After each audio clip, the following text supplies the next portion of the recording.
بسم اللہ الرحمن الرحیم۔ آداب عزاداری میں سے ایک یہ ہے کہ جب خواتین مجالس میں شرکت کریں تو باحجاب آئیں، حجاب کامل میں مجالس میں شرکت کریں، پردے کے دائرے میں رہ کر مجالس میں جلوس میں شرکت کریں۔ لیکن اگر حجاب میں نہیں آ رہی ہیں، پردہ کامل نہیں ہے، ٹخنے ان کے پیر برہنگی نظر آ رہی ہے تو وہ جائز نہیں ہے، انہوں نے گناہ کبیرہ انجام دیا ہے۔ آپ یہ کہیں کہ نہیں ہم مولا کی عزاداری میں جا رہے ہیں، اس میں کوئی حرج نہیں ہے، ایسا نہیں ہے۔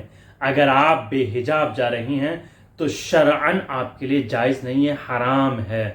یعنی کوئی بھی انسان ہو، یہاں تک کہ آپ اس سے کلام نہیں کر سکتی، مگر یہ کہ جو ضروری کام ہو، ضروری گفتگو ہو، صرف اس حد تک اس مرد نامحرم سے آپ کلام کر سکتی ہیں۔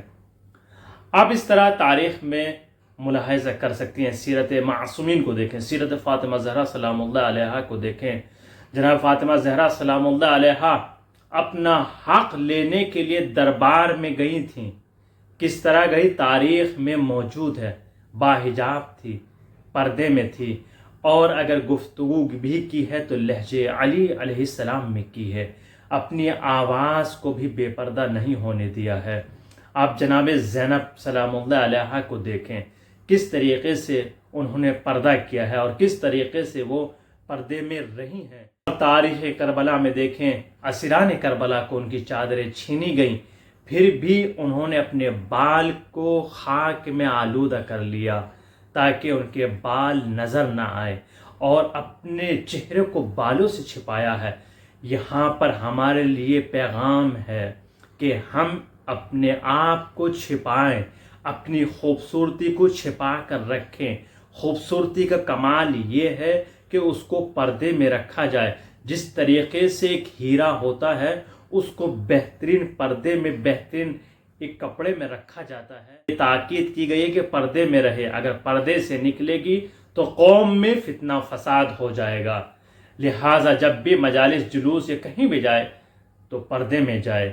آپ کی چادر کسی نے چھینی نہیں ہے۔ کربلا میں دشمنان اہل بیت نے ان کی چادریں چھینی تھی، آپ کی کسی نے نہیں چھینی ہے۔ اور ہمارے جوانوں کو، ہمارے بھائیوں کو چاہیے کہ گھر میں تاکید کریں اپنی بہنوں کو، جب جلوس اور عزاداری میں جائیں تو باپردہ ہو کر جائیں۔